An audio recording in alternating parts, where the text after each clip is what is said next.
Welcome to వాతానాయ్ news. ముందుగా headlines చూద్దాం. అధికారుల్లో ప్రతికూల ఆలోచనలు వీడాలన్న సీఎం చంద్రబాబు. పనితీరుతో పాటు ప్రవర్తన కూడా ముఖ్యమని వ్యాఖ్య. జనవరి 15 నాటికి అన్ని సేవలు ఆన్లైన్లో ఉండాలన్న ముఖ్యమంత్రి. రెవెన్యూ, దేవాదాయ శాఖల పనితీరు మెరుగుపడాలని సూచన.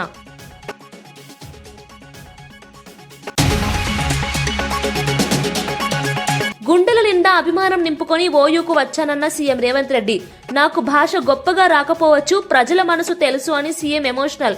నాకు ఇంగ్లీష్ రాదు, అయినా తెలంగాణను 2 ఏళ్ల నుండి మంచిగా ఏలుతున్న కదా అంటూ వెల్లడి. స్టార్టప్లకు 1000 కోట్లు అని సీఎం రేవంత్ రెడ్డి కీలక ప్రకటన. రాష్ట్రంలో హత్యలు మళ్లీ మొదలయ్యాయి. కాంగ్రెస్ అధికారంలోకి వచ్చిన వెంటనే హత్యలు ప్రారంభమయ్యాయన్న జగదీష్ రెడ్డి. సూర్యాపేటలో హత్యకు గురైన మల్లయ్య కుటుంబానికి పరామర్శ. మల్లయ్య కుటుంబానికి పార్టీ అండగా ఉంటుందని హామీ.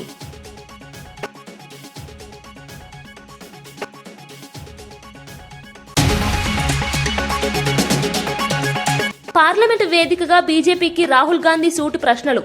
ఎన్నికల సంఘం ఎంపిక ప్యానెల్ నుంచి సీజేఐని ఎందుకు తొలగించారు అని వ్యాఖ్య. 2024 ఎన్నికలకు ముందు ఈసీకి చట్టపరమైన రక్షణ ఎందుకు ఇవ్వబడింది అని ప్రశ్న. పని చేయకపోతే ఓ సమస్య, చేస్తే మరో సమస్య అన్న పవన్. పల్లెలే దేశానికి వెన్నెముక అన్న డిప్యూటీ సీఎం పవన్ కళ్యాణ్. పల్లెల కోసమే పంచాయతీరాజ్ శాఖ తీసుకున్నానని వెల్లడి. సర్పంచ్లే అలా ఉంటే ఎమ్మెల్సీలు, మంత్రులు ఎలా వింటారు అని ప్రశ్న. తెలంగాణలో టెక్నాలజీలో భారీ అభివృద్ధి సాధించిన ఏపీ, గూగుల్ వంటి ప్రముఖ సంస్థల దృష్టిని ఆకర్షిస్తున్నందుకు గర్వంగా ఉందని సీఎం చంద్రబాబు నాయుడు పేర్కొన్నారు. వాట్సాప్ గవర్నెన్స్ వంటి ఆధునిక పరిపాలన మార్పులు రాష్ట్రంలో అమలు చేయడంతో ప్రపంచ స్థాయి సంస్థలు పోటీపడి పెట్టుబడులకు ముందుకు వస్తున్నాయని ఆయన తెలిపారు. రాష్ట్ర పరిపాలనలో డిజిటల్ విధానాలు, పారదర్శక పాలన, వేగవంతమైన నిర్ణయాలు పెట్టుబడిదారులకు విశ్వాసం కలిగిస్తున్నాయని వివరించారు. విశాఖను టెక్నాలజీ కేంద్రంగా తీర్చిదిద్దేందుకు ప్రభుత్వం తీసుకుంటున్న చర్యలను కూడా చంద్రబాబు వివరించారు. గ్రోత్ వస్తుంది. సెకండ్ క్వార్టర్లో 56-57% గ్రోత్ వస్తుంది.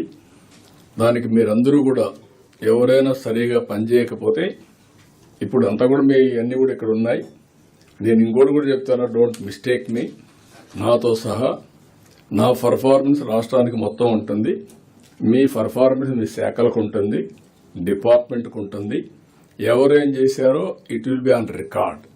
అనలిటిక్స్ తీసుకోవడం within no time. Competition is uniform, transparent. ఇప్పుడే కాదు, మీ క్యారియర్ అంతా కూడా ఉంటుంది.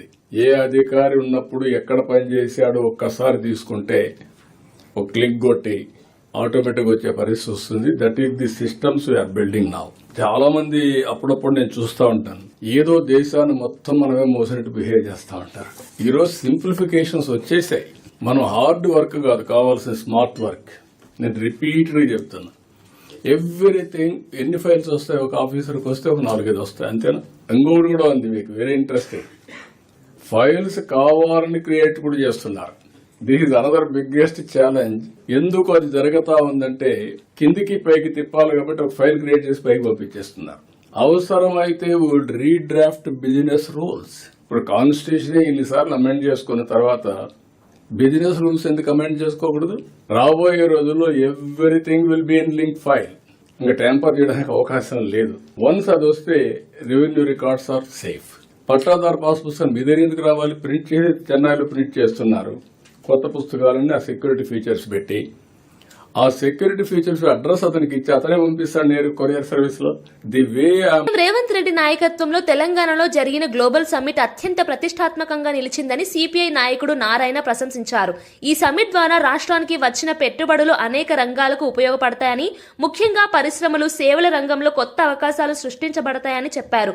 రాష్ట్ర సమగ్రాభివృద్ధి కోసం ప్రభుత్వం తీసుకుంటున్న నిర్ణయాలు ప్రజల అంచనాలకు అనుగుణంగా ఉన్నాయని నారాయణ అభిప్రాయపడ్డారు. అన్ని వర్గాల అభివృద్ధిని లక్ష్యంగా పెట్టుకుని పనిచేస్తున్న సీఎం రేవంత్ రెడ్డి, కాంగ్రెస్ ప్రభుత్వం రాష్ట్ర భవిష్యత్తుకు సరైన దిశలో అడుగులు వేస్తోందని ఆయన తెలిపారు.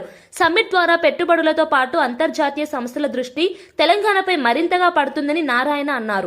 వ్యవసాయ రంగం దీన్ని సమన్వయం చేసుకుంటూ ప్రయారిటీగా ఉంటూ ఇది ఇండస్ట్రియల్ డెవలప్మెంట్ వస్తే బాగుంటుంది. కానీ లేదంటే ఒక పక్క ప్లస్ ఒక మైనస్ రావడానికి వీల్లేదు.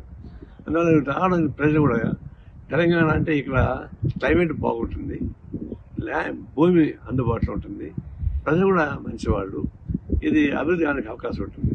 అయితే పారిశ్రామిక కొంతమంది అంబిషన్స్తో వస్తారు, ఎక్కువ భూములు తీసుకొని తక్కువ ధరలతో తీసుకొని తర్వాత దాన్ని మిస్యూజ్ చేయడానికి ప్రయత్నిస్తుంటారు.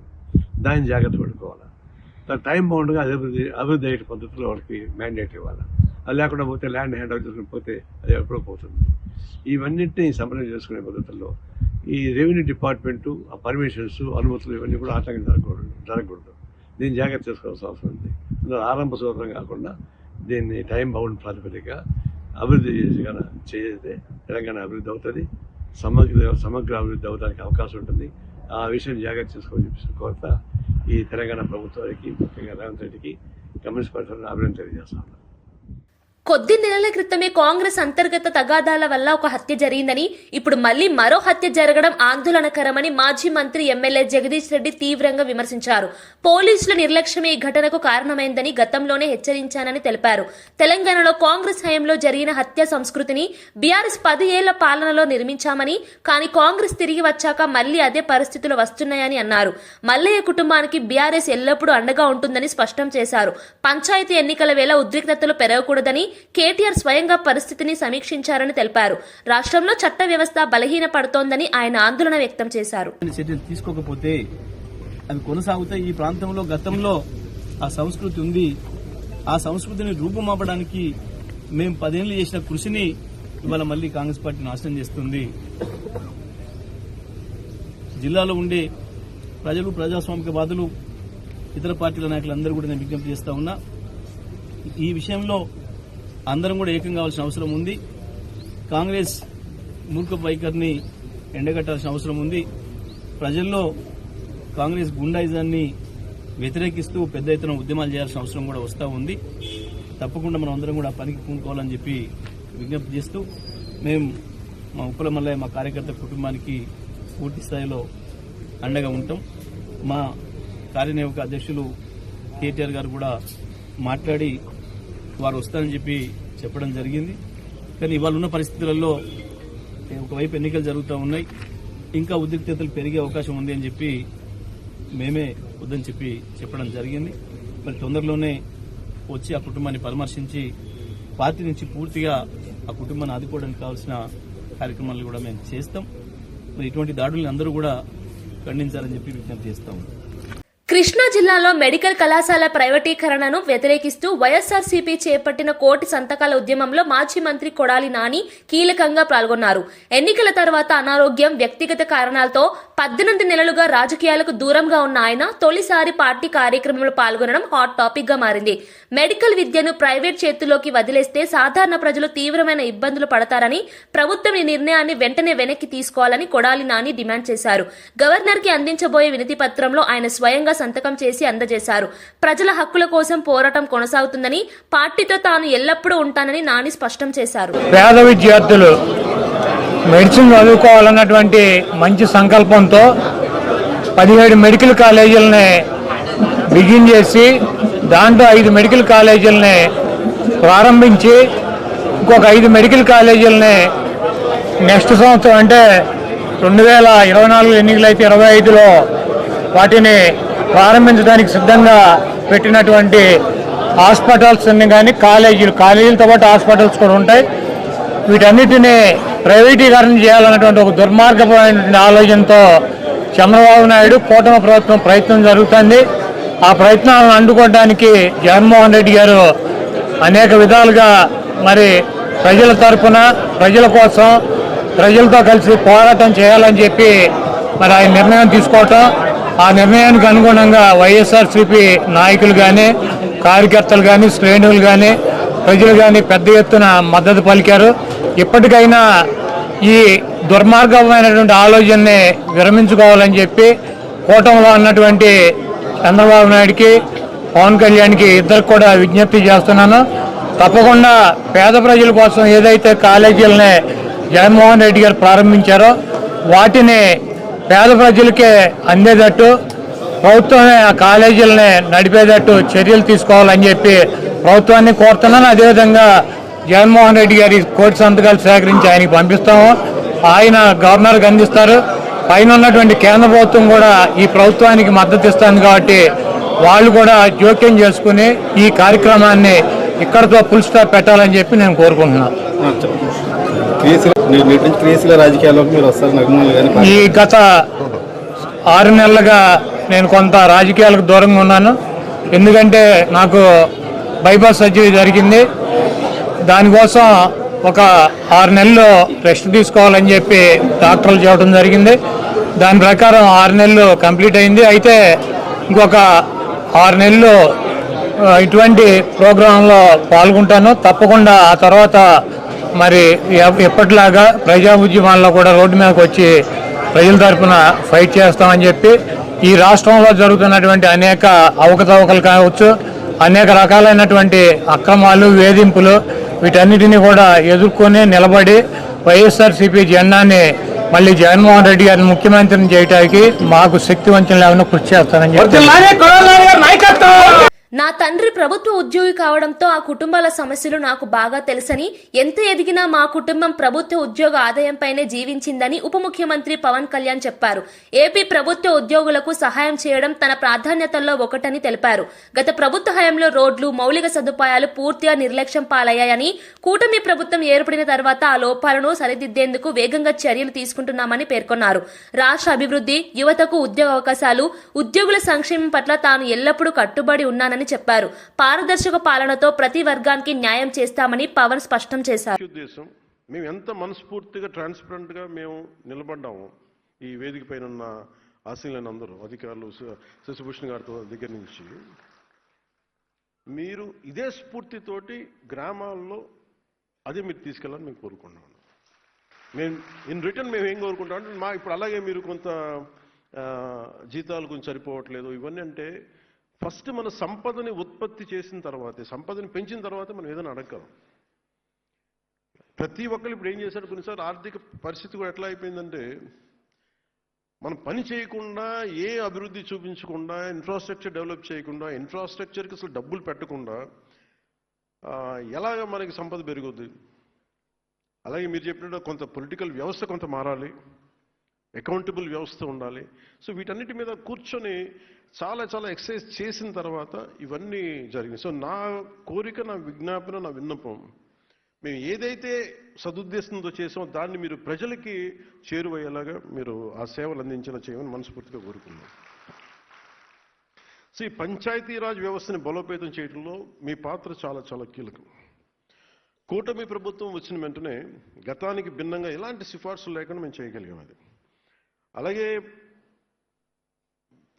గౌరవ ప్రధానమంత్రి శ్రీ నరేంద్ర మోదీ గారి నాయకత్వంలో వారు అందిస్తున్న నిరంతర సహకారంతో గౌరవ ముఖ్యమంత్రి శ్రీ నారా చంద్రబాబు నాయుడు గారి నాయకత్వంలో ఒకవైపు పల్లెలు అభివృద్ధిని ముందుకు తీసుకెళ్తా ఉన్నాం. చాలా సంస్కరణలు తీసుకొస్తా ఉన్నాం.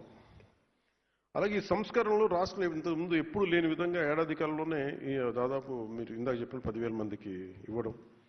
సో సంస్కరణల ద్వారా పదోన్నతులు ఎలా వచ్చినాయి మీ దృష్టికి తీసుకురావడానికి, గతంలో పంచాయతీరాజ్ గ్రామీణాభివృద్ధి శాఖలో పదోన్నతుల వ్యవహారంలో చాలా సమస్యలు ఉండేవి. వీడిఓలుగా నియమితులైన వారు అదే పోస్టులు పదవి విరమణ పొందిన సందర్భాలు ఉన్నాయి. గ్రూప్ 1 ద్వారా ఎంపీడీఓగా నియమితులైన వారు 22 ఏళ్ల పాటు దాదాపు 2 దశాబ్దాల పైచిలకు వాళ్ళకి ప్రమోషనే ఉండేది కాదు, పదోన్నతి ఉండేది కాదు. దీంతో పని పట్ల కొంత ఒక కాంప్లసెంట్ యాటిట్యూడ్, ఒక నిరాసక్తత, ఒక నిర్లిప్తత వచ్చేది. దీన్ని పోగొట్టేందుకు చట్టబద్ధంగా అవకాశం ఉన్నంత వరకు సంస్కరణలు తీసుకొచ్చాం. గ్రూప్ 1 ద్వారా ఎంపీడీఓ స్థానంలో నేరుగా డీడీఓలుగా ఎంపికయ్యే ఈ వెసులుబాటుని కల్పించాం.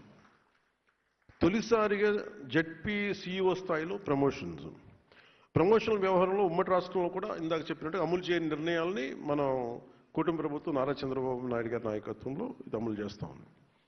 గతంలో జిల్లా పరిషత్ సిఇఓ స్థాయిలో ప్రమోషన్లు చాలా తక్కువగా ఉండే. ఇప్పుడు ఆ స్థాయిలో కానీ తొలిసారిగా 70 మందికి మనం ప్రమోషన్స్ ఇవ్వబోతాం.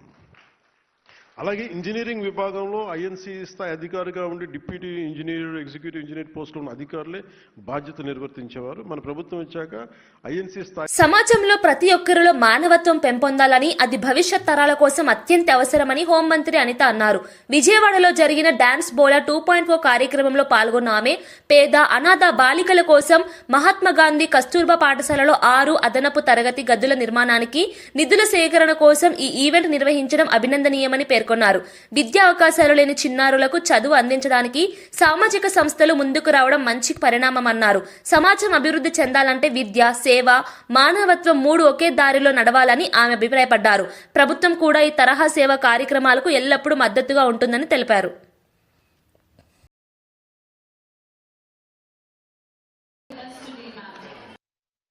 ఈ రోజులో చేతుల్లో ఫోన్లు ఉన్నా కూడా వీడియో తీసి లైవ్ రీల్ చేస్తున్నారు. అటువంటి సిచ్యువేషన్స్ లో ఇంతమంది ఫ్యామిలీస్ నుంచి లేడీస్ బయటకు వచ్చి ఒక మంచి కాజ్ గురించి పోరాటం చేయడమే కాకుండా అందరూ కూడా చేయి కలిపి ఒక అనాథ పిల్లలకి, దట్టు అనాథ ఆడపిల్లలకి సంబంధించి వాళ్ళకు ఒక విద్యను అందించాలి, వాళ్ళకు ఒక దారి చూపించాలి అని మీరందరూ ముందుకు రావటం అనేది నిజంగా చాలా శుభ పరిణామం కింద భావించాలి. స్కూల్స్ కన్స్ట్రక్ట్ చేసేదానికి, అదేవిధంగా ఈరోజు ఎన్నో కార్యక్రమాల్లో పాల్పంచుకునేదానికి అంతర్జాతీయ స్థాయిలో, జాతీయ స్థాయిలో ఈ ఆర్గనైజేషన్ కూడా ముందుకు నడవటం అనేది నిజంగా చాలా పర్పస్ అండి. మన ఆంధ్ర తెలంగాణ బోర్డర్ లో ఒక స్కూల్ ఫైండ్ అవుట్ చేశాము. వాళ్ళు ఆర్ఫన్ గర్ల్స్ అండి, అంటే సింగిల్ పేరెంట్ ఉన్నోళ్ళు, అసలు పేరెంట్స్ లేనోళ్ళు ఒక 250 మంది పిల్లలు, బాలికలు చదువుకుంటున్నారు. వాళ్ళు చదువుకునేటప్పుడు ఒక క్లాస్ రూమే ఉంది, వేరే ఫెసిలిటీస్ ఏమీ లేవు. ఆ 250 మంది ఏం చేస్తున్నారు, చెట్టు కింద కూర్చొని చదవటం జరుగుతుంది. వాళ్ళకి 6 క్లాస్ రూమ్స్ కన్స్ట్రక్ట్ చేద్దామని ముందుకు వచ్చి ఈ ఫండ్ రైజింగ్ ఈవెంట్ చేయడం జరిగిందండి. అమెరికా పర్యటనలో ఉన్న ఏపీ మంత్రి నారా లోకేష్ శాన్ ఫ్రాన్సిస్కోలో గూగుల్ సీఈఓ సుందర్ పిచాయ్తో సమావేశమయ్యారు. విశాఖలో స్థాపనలో ఉన్న గూగుల్ ఏఐ డేటా సెంటర్ పనుల పురోగతిపై సమగ్ర సమీక్ష నిర్వహించారు. డేటా సెంటర్ పూర్తవడం ద్వారా ఆంధ్రప్రదేశ్కు భారీ స్థాయిలో సాంకేతిక అభివృద్ధి, ఉపాధి అవకాశాలు లభిస్తాయని లోకేష్ పేర్కొన్నారు. రాష్ట్రాన్ని టెక్నాలజీ హబ్గా రూపొందించడానికి ప్రభుత్వం తీసుకుంటున్న చర్యలను పిచాయ్ కూడా అభినందించినట్లు సమాచారం. డిజిటల్ మౌలిక వసతులు, నైపుణ్య అభివృద్ధి, యువతకు ఉద్యోగ అవకాశాలపై కూడా ఇరువురు విస్తృతంగా చర్చించారు. గ్లోబల్ టెక్ సంస్థల పెట్టుబడులు పెరిగేలా ప్రభుత్వం మరిన్ని సంస్కరణలు చేపడుతుందని లోకేష్ తెలిపారు.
రైజింగ్ గ్లోబల్ సమ్మిట్ 2వ రోజు సందర్భంగా పలువురు సినీ ప్రముఖులు ముఖ్యమంత్రి రేవంత్ రెడ్డిని కలిసి సమావేశమయ్యారు. అల్లు అరవింద్, సురేష్ బాబు, అక్కినేని అమల, దిల్ రాజు, జెనీలియాతో పాటు రితీష్ దేశ్ముఖ్, అర్జున్ కపూర్ వంటి ప్రముఖులు ఈ సమావేశానికి హాజరయ్యారు. తెలంగాణలో సినిమా పరిశ్రమ ప్రగతి, భవిష్యత్ అవకాశాలు, ఫిలిం సిటీ అభివృద్ధి, ఇన్వెస్ట్మెంట్ అవకాశాలపై విస్తృతంగా చర్చ జరిగింది.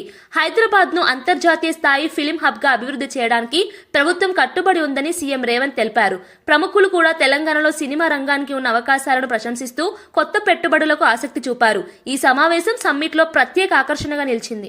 అమెరికా చైనా సప్లైస్ ఆపితే ఒక గంట కూడా బతకలేదు, ఒక 1 అవర్ కూడా అమెరికా జీవించలేదు. అమెరికా ఎంత అప్పు ఉందంటే చైనాకు, వాడు నా అప్పు మొత్తం కట్టడానికి వంగబెట్టి బండ పెడితే మొత్తం అమెరికాని చైనాకు అప్పచెప్పాల్సి వస్తుంది. వానికి ఇంగ్లీష్ వచ్చా? జపాన్కి ఇంగ్లీష్ వచ్చా? జర్మన్లో ఉండే ప్రజలకు ఇంగ్లీష్ వచ్చా? మా ఈడ ఉండే యువమిత్రులకు కూడా ఇంగ్లీష్ రాదు అనేది ఏం పెట్టుకోకండి, అదేం పెద్ద విషయం కాదు. మనకు మానవత్వం ఉండాలి, మనకు మనసు ఉండాలి. ఇవాళ రాష్ట్రాన్ని నేను పరిపాలిస్తలేనానే మంచిగా 2 ఏళ్ళ నుంచి మీరే చూసారు కదా. కావాలంటే 10 మంది ఇంగ్లీష్ వచ్చిన వాళ్ళని ఉద్యోగస్తులను పెట్టుకుంటే మాట్లాడవా అని చెప్పొచ్చు ఒకరి తర్వాత ఒకరిని. కృష్ణా జిల్లా మచిలీపట్నంలో మాజీ మంత్రి పేర్ని నాని మీడియాతో మాట్లాడారు. మంత్రి లోకేష్ అవినీతి దేశ స్థాయి నుంచి అంతర్జాతీయ స్థాయికి వెళ్లిందని ఆయన తీవ్ర ఆరోపణలు చేశారు. చంద్రబాబు ప్రభుత్వ హయాంలో జరిగిన భారీ అప్పులు, అవినీతిని జగన్ ప్రభుత్వం పవిత్రంగా తీర్చిందని పేర్కొన్నారు.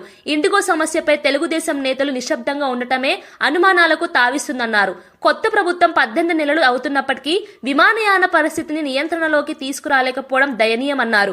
నకిలీ ప్రచారంతో ప్రజలను తప్పుదోవ పట్టించే ప్రయత్నం టీడీపీ లక్షణమని విమర్శించారు. ప్రజల సంక్షేమం కోసం ప్రభుత్వం కృషి చేస్తోందని నాని తెలిపారు. మచిలీపట్నంలో నిన్న బైపాస్ రోడ్లో, పాత బైపాస్ రోడ్లో ఉన్నటువంటి కమ్మసంగం సెంటర్లో, ఆ జంక్షన్లో ఉన్నటువంటి ట్రాఫిక్ ఐలాండ్ లో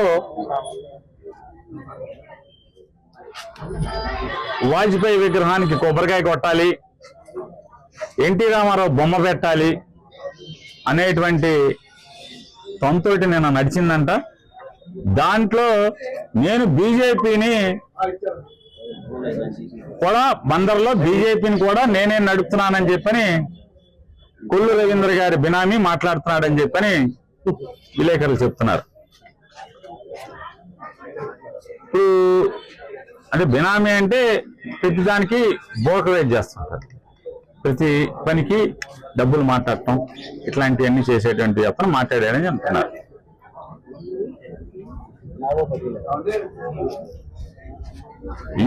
ఆర్ట్స్ కాలేజీ వద్దకు వచ్చిన తొలి ముఖ్యమంత్రిగా రేవంత్ రెడ్డి చరిత్ర సృష్టించారని ఎమ్మెల్సీ అద్దంకి దయాకర్ అన్నారు. రేవంత్ పర్యటనను తట్టుకోలేక కొందరు రాజకీయ నాయకులు ప్రేరేపిత చర్యలకు పాల్పడుతున్నారని ఆయన విమర్శించారు. ప్రభుత్వ విశ్వవిద్యాలయాలను అభివృద్ధి చేయడం బీఆర్ఎస్ నేతలకు ఇష్టం లేదని పేర్కొన్నారు. త్వరలోనే యువత కోసం భారీ ఉద్యోగ ప్రకటన విడుదల చేయనున్నట్లు పెద్ద ఎత్తున హామీ ఇచ్చారు. విద్యార్థులు రాజకీయ నాయకుల ఉచ్చులో పడకూడదని, తమ భవిష్యత్ కోసం విద్యపైన దృష్టి పెట్టాలని సూచించారు. రాష్ట్రంలో విద్యారంగాన్ని పూర్తి స్థాయిలో బలోపేతం చేయాలనే సంకల్పంతో ప్రభుత్వం ముందుకు సాగుతోందని అద్దంకి తెలిపారు. చరిత్ర అది చూసి తట్టుకోలేక, జీర్ణించుకోలేక కొన్ని పార్టీల వ్యక్తులు ఈరోజు చేస్తున్న ఏదైతే ప్రచారము లేదంటే గందరగోళం చూస్తుంటే నవ్వొస్తుంది. కనీసం ఉస్మానియా యూనివర్సిటీ 100 సంవత్సరాల రోజుల్లో ఈ ఉస్మానియా యూనివర్సిటీ లోపలికి కూడా రాలేకుండా ఆడిటోరియంకి వచ్చిపోయిన ముఖ్యమంత్రి గత ముఖ్యమంత్రి అయితే, ఉస్మానియా నడగడ్డ మీద ఇలా నల్లమల్ల పులి బిడ్డ వచ్చి పేదలకు, ఎస్సీ ఎస్టీ బీసీలకు మేలు జరిగే యూనివర్సిటీని 10 కాలాల పాటు ప్రపంచవ్యాప్తంగా ఉండే యూనివర్సిటీలతో పోటీపడే విధంగా తయారు చేయడానికి చేసిన ఈ ప్రణాళికని ఇలా జీర్ణించుకోలేని శక్తులు మాత్రమే దీన్ని విమర్శిస్తాయి. డెఫినెట్ గా భవిష్యత్తులో విద్యార్థుల యొక్క విద్యనే కాదు, ఉద్యోగ ఉపాధి అవకాశాల మీద కూడా పెద్ద ఎత్తున ఈరోజు ముఖ్యమంత్రి గారు సభా వేదికగా చెప్పడం జరిగింది. కాబట్టి సీఎం చంద్రబాబు నాయుడు ముందుగా వేసుకున్న పథకం ఆంధ్రప్రదేశ్ ను అమ్మకానికి పెట్టడమేనని ఆయన ఆరోపించారు. అధికారంలోకి వచ్చిన వెంటనే రైతులకు ఇస్తున్న ఉచిత పంటల బీమాను లేపేశారని ఆగ్రహం వ్యక్తం చేశారు.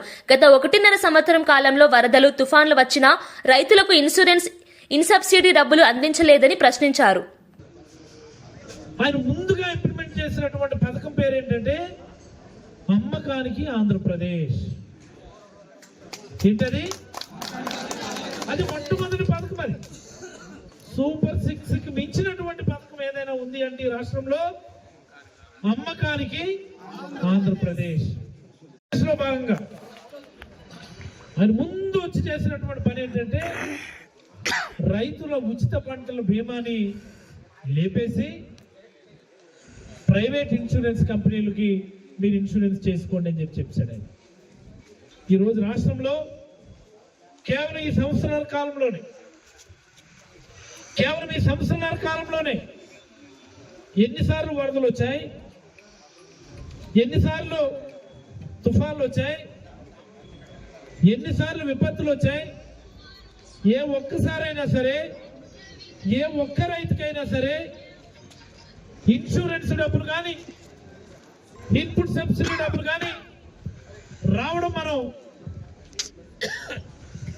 చూసామా అని నేను అడుగుతా ఉన్నాను. ప్రైవేట్ ఇన్సూరెన్స్ కంపెనీలకి అమ్మకాలకు పెట్టినటువంటిది మొదటి వెన్నుపోటు. మరి ఆ తర్వాత చూసుకుంటే ఈ రాష్ట్రంలో ఉన్నటువంటి మండలం కనెక్టింగ్ రోడ్లు, మేజర్ మండల కనెక్టింగ్ రోడ్లు ఏమైనా ఉంటే వాటన్ని. వార్తలు ముగించే ముందు ముఖ్యాంశాలు మరోసారి. అధికారుల్లో ప్రతికూల ఆలోచనలు వీడాలన్న సీఎం చంద్రబాబు. పనితీరుతో పాటు ప్రవర్తన కూడా ముఖ్యమని వ్యాఖ్య. జనవరి 15 నాటికి అన్ని సేవలు ఆన్లైన్లో ఉండాలన్న ముఖ్యమంత్రి.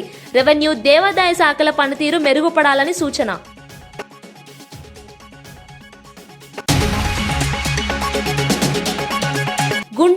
అభిమానం నింపుకొని ఓయూకు వచ్చానన్న సీఎం రేవంత్ రెడ్డి.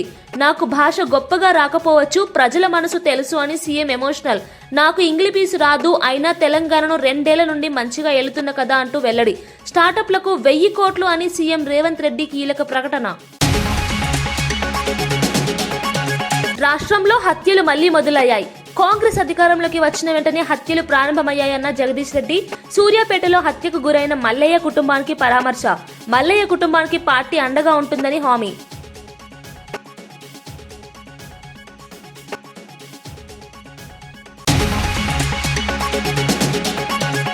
పార్లమెంటు వేదికగా బీజేపీకి రాహుల్ గాంధీ సూటు ప్రశ్నలు. ఎన్నికల సంఘం ఎంపిక ప్యానెల్ నుంచి సీజేఐని ఎందుకు తొలగించారు అని వ్యాఖ్య. 2024 ఎన్నికలకు ముందు ఈసీకి చట్టపరమైన రక్షణ ఎందుకు ఇవ్వబడింది అని ప్రశ్న. పని చేయకపోతే ఓ సమస్య, చేస్తే మరో సమస్య అన్న పవన్. పల్లెలే దేశానికి వెన్నెముక అన్న డిప్యూటీ సీఎం పవన్ కళ్యాణ్. పల్లెల కోసమే పంచాయతీరాజ్ శాఖ తీసుకున్నానని వెల్లడి. సర్పంచ్లే అలా ఉంటే ఎమ్మెల్సీలు మంత్రులు ఎలా వింటారు అని ప్రశ్న. ఇవి ఈనాటి వార్తా విశేషాలు. మరో బులెటిన్లో మళ్ళీ కలుద్దాం. నమస్కారం.